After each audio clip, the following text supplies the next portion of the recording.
ரொம்ப லென்த்தியெல்லாம் கொண்டு போக மாட்டேன். எனக்கு நடந்த விஷயம். ஸோ இவங்களை மட்டும் டார்கெட் பண்ணி எனக்கு நெட்வொர்க்கும் அங்கே கிடைக்கல, பேமெண்ட் வரல. Hi friends, welcome to CV family vlog. எல்லாரும் எப்படி இருக்கீங்க? எல்லாரும் சூப்பராக இருப்பீங்க நம்புறோம். நாங்களும் செமையாக இருக்கும். இன்னைக்கு வந்து ஒரு சூப்பரான விஷயத்தை தான் உங்ககிட்ட ஷேர் பண்ண போகிறேன். எனக்கு நடந்த விஷயம். ஸோ உங்ககிட்ட சொன்னால் கண்டிப்பாக அது உங்களுக்கு யூஸ்ஃபுல்லாக இருக்கும். ரொம்ப அறுக்கிற மாதிரி ரொம்ப லென்த்தியெல்லாம் கொண்டு போக மாட்டேன். இன்னைக்கு என்ன நடந்ததுன்றத சொல்கிறேன். அது வந்து நீங்கள் உங்களுக்கு நடக்காமல் பார்த்துக்கோங்க.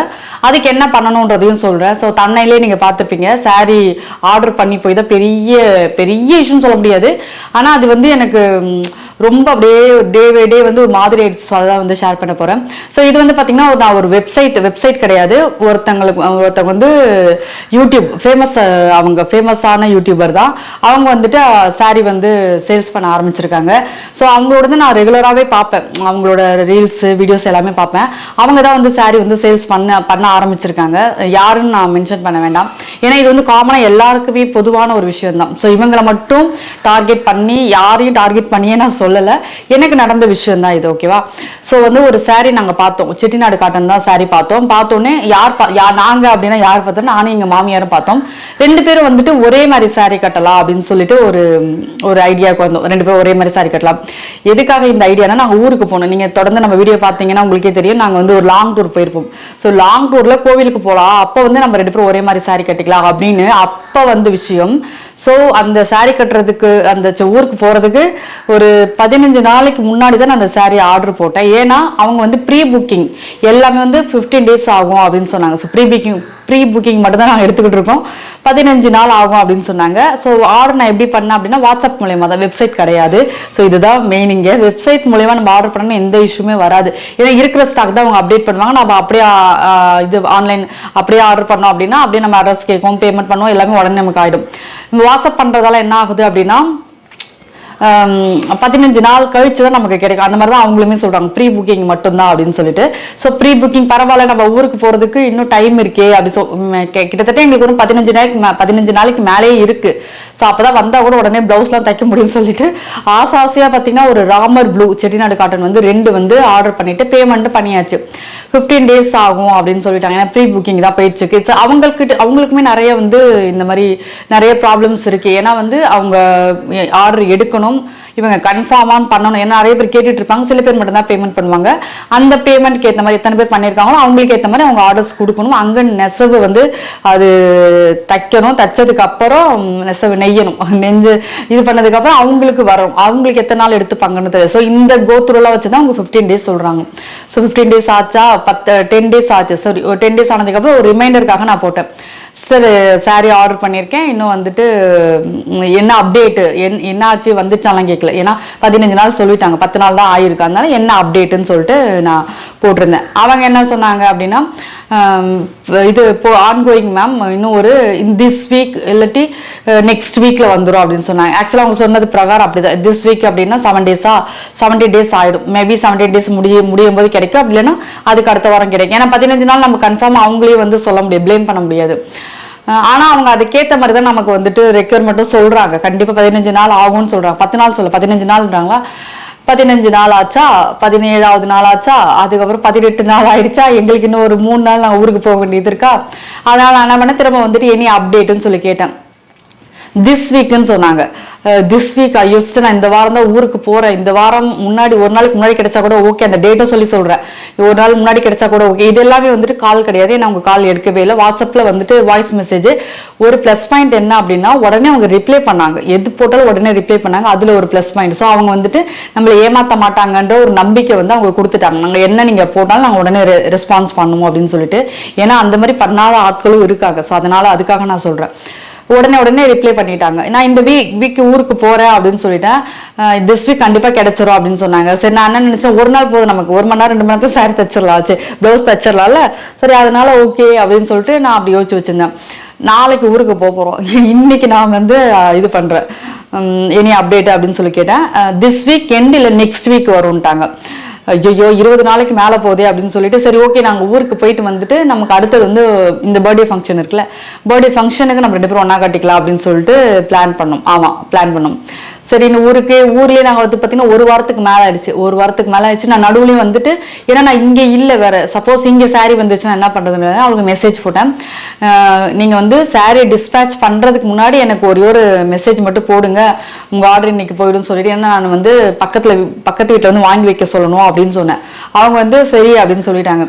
ஊருக்கு போயிட்டு வந்துட்டோம் 7 நாள் 8 நாள், ஒரு வாரத்துக்கு மேலே ஆயிடுச்சு. வந்த உடனே நான் திரும்ப வீட்டுக்கு வந்துட்டேன்னா எதுவும் எனக்கு பக்கத்துலலாம் எதுவுமே வரலை, அவங்ககிட்டயும் வந்து எந்த ரிப்ளையும் வரலை.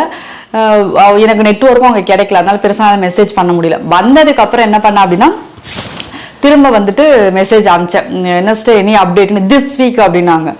அப்போ திஸ் வீக் அப்படின்னா 20 நாளைக்கு மேலே போகுது, 27 நாள் ஆயிடுச்சு, 1 மந்த் ஆயிடுச்சு. சரி இந்த வாரம் மேபி இன்னும் கொஞ்ச நாள் இருக்கு, எனக்கு ஃபங்க்ஷன் வந்து இந்த வாரம் எண்டில் தான் இருக்குது, சண்டே தான், அதாவது அந்த வாரத்தில் நடந்த வாரத்தை சொல்கிறேன், அந்த வாரம் சண்டேல தான் இருந்துச்சு. சரி ஓகே வந்தனாலும் பொறுமையாக நம்ம வந்து பண்ணிடலாம், ப்ளவுஸ் தச்சுக்கலாம் அப்படின்னு சொல்லிட்டு அப்டேட் கொடுத்து 2 தச்சிடும் அப்படின்னு சொல்லி யோசிச்சு வச்சுருந்தேன். சனிக்கிழமை வந்துருச்சு, சண்டே ஃப்ரைடே வந்துச்சு. ஃப்ரைடே மெசேஜ் பண்ணேன், நீங்கள் இன்னைக்கு டிஸ்பேச் பண்ணிடுவீங்களா அப்படின்னு சொல்லி கேட்டேன். இல்லை சிஸ்டர் நெக்ஸ்ட் வீக் ஆகும் அப்படின்ட்டாங்க. நெக்ஸ்ட் வீக்னா எனக்கு எப்படி போகுதுன்னா 30 நாள் தாண்டி போகுது.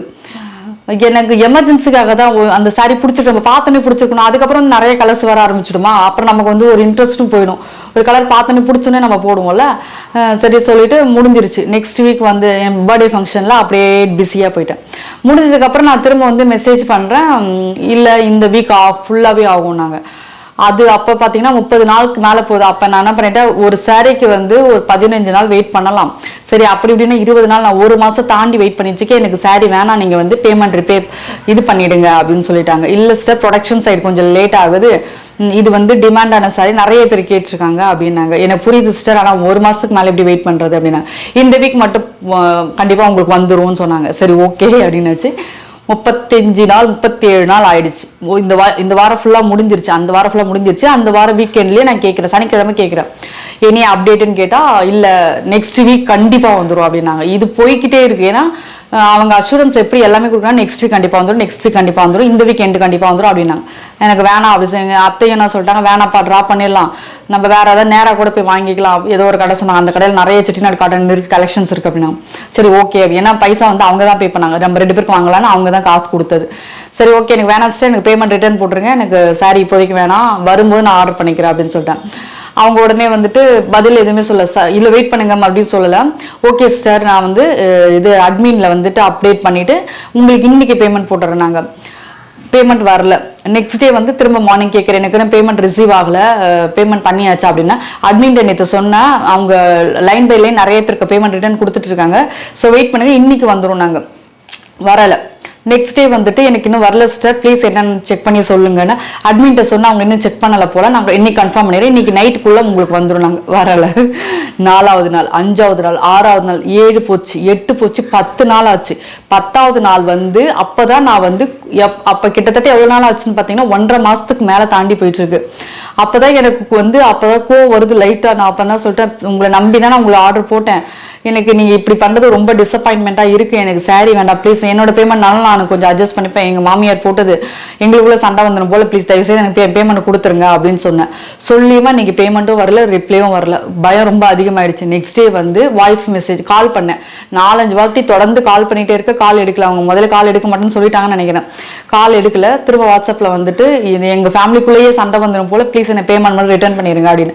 காலையில் பண்ணதுக்கப்புறம் ஈவினிங்காக மெசேஜ் பண்ணுறாங்க, இன்னைக்கு வந்துடும் அப்படின்னு.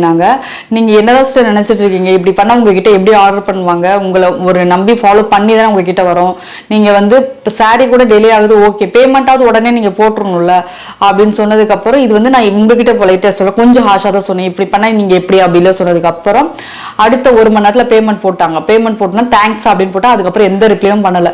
எப்பாடான்னு ஆயிடுச்சு எனக்கு. ஸோ இது வந்து எனக்கு ரொம்ப, இது எதுக்காக நான் உங்களுக்கு சொல்ல வரேன்னா, வாட்ஸ்அப்பில் ஒருத்தவங்களுக்கு நீங்கள் வந்து சாரீ ஆர்டர் பண்ணுறீங்க அப்படின்னா எல்லாரையுமே சொல்ல, நிறைய பேர் வந்து பண்ண உடனே ரிப்ளை பண்ணிட்டு முடியலனாலும் ஒரு அமௌண்ட் போட்டுடுறாங்க, உடனே சாரியும் கொடுத்துட்றாங்க. ஆனால் சில இடத்துல வந்து இந்த மாதிரி நடக்குது.